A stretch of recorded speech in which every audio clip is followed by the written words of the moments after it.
The next mighty fine poet is one of our mightiest and finest. Her name is Blake Hallinan.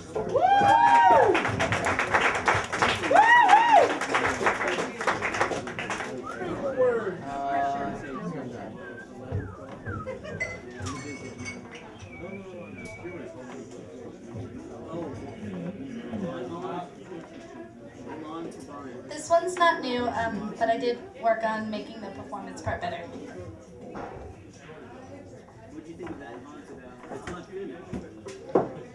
The upcoming day weighs heavily on my eyelids, coursing as the sands of time, tempting them to remain shut forever.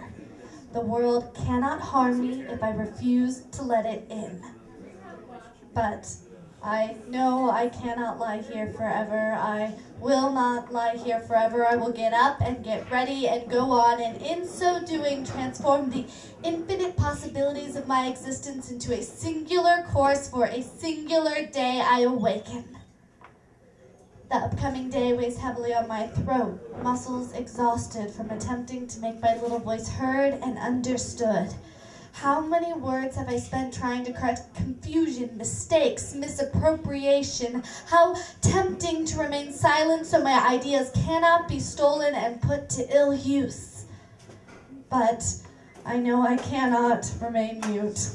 I will not remain mute. I will get up and get ready and go on to voice my dreams, no matter how distorted by the funhouse mirrors of language I speak. The upcoming day weighs heavily on my mind, a swarm of anxieties dancing in every direction, making any decision or discernment difficult. How tempting to be overwhelmed by the imminent tide of chance, to jump into the current and float wherever it takes me. There is such an appeal in predestination.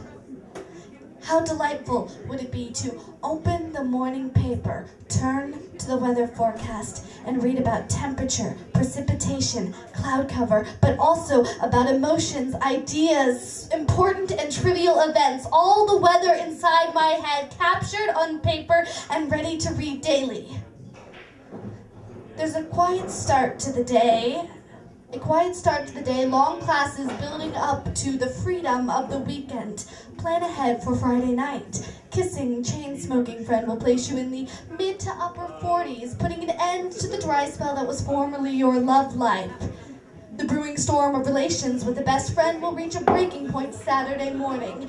Expect copious amounts of rainfall from your eyes. This will be one of the top 5 storms ever to hit.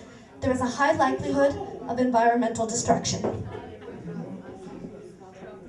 To know is to prepare, is to be comforted from centered certainty, but I cannot read my future from the ashes of tarot cards, and I will not ever act with complete certainty, and I doubt I would choose to, because behind all the allure, I suspect the newsprint begins to look like bars, creating cells of endless sameness.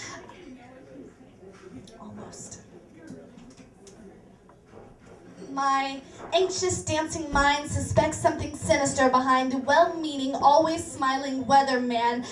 A drive towards certainty, a drive towards desolation, and so I get up and get ready and go on to greet the day in all its chaos, without the weather forecast. And if that sometimes means I wear a white dress in the rain or a t-shirt in the snow, I choose. Ridiculously, but I choose, and you could not tempt me to choose otherwise.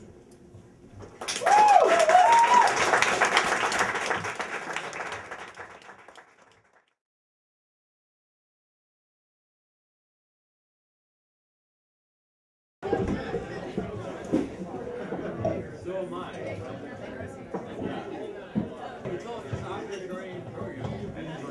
This one's called Shadow Love.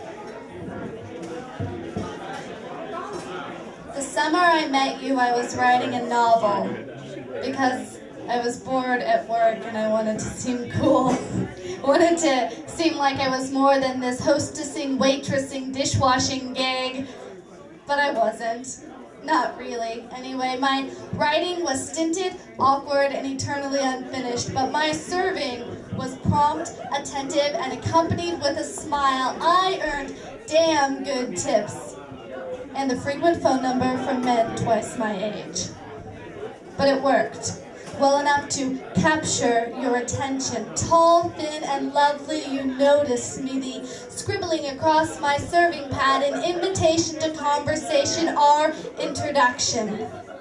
We shared a propensity for escapism. Your disinterested attitude and frequent smoke breaks proudly proclaimed you were more than this hostessing, waitressing, dishwashing gig. I noticed. And we began. From a rejection of everything we were, reveling in the aspirations of everything we could be, would become, two dreams latching on to each other in an attempt to make something real. But two band-aids stuck, sticky-stied together, still float away at the slightest breeze. Wonderful, ephemeral, a perfect fit, maybe, but only for a moment, only meant to be a moment. It was always too much to ask for anything more. We stayed up all night throwing words at each other, bumper sticker interest, music, movies, dreams, and stories stretched over empty frames, exchanged so fast we never heard the hollow knocking of our play pretend sets, so fast we never stopped to hear our heartbeats struggling to puppet our bodies, our minds struggling to comprehend excess, consuming chaos, colliding on work breaks. Glorious sweat tracing the curve of your nose, shared between our skin, our bodies pulsing to the music from your record player. You were completely cool and wonderful and a stranger, and any whisper of caution was a stranger. We watched, not really watched movies, but only the ones with good reviews. We walked hand in hand, playing grown-up while growing up, or trying to, consuming chaos, colliding after hours, entertaining my friends as I taunted you in my why even bother bikini, begging you to see me but forbidding you to touch me. I was completely cruel and wonderful and a stranger. And this happiness was a stranger invading our minds and our spaces. We were addicted, dependent, and terrified, so we ran. Did I miss you? Did I even notice you were gone, since you were only ever a ghost to my shadow lover? Yes.